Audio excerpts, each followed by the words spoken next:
versus multiple layers of a mask. But as you look at this, nothing should dissuade you from wearing a mask, period. You know, if you wear nothing at all, the average distance that a cough travels about 8 feet.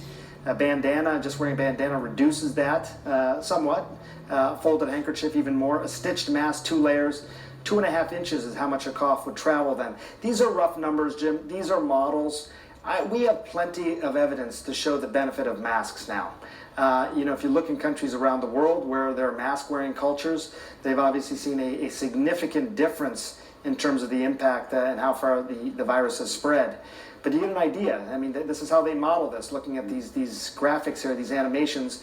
You see there what the mask can do. It's not perfect, but man, it can make a huge difference, decrease transmission several-fold, and when you do that, you start to decrease the spread overall of the virus in the country.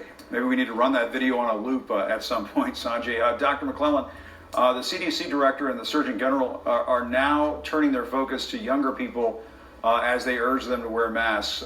Is this a reflection of the role younger people are playing in the spread of the virus?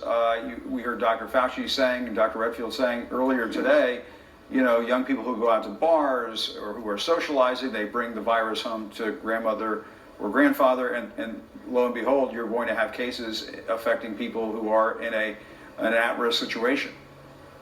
That's right. It's a very important issue for younger people in 2 ways. First off, as you said, more of the cases are in younger individuals. People who are older seem to be paying more attention about keeping a distance and being careful. It's important for younger people to remember too, though, that they also can end up with serious complications. More hospitalizations now are occurring in people under 50, under 40, under 30, and some deaths. And in addition, just as you said, this isn't an issue of personal freedom. This is an issue like secondhand smoke and other decisions that we make that affect everybody around us. We're all in this together, and if we want to save lives, we all need to participate in these steps.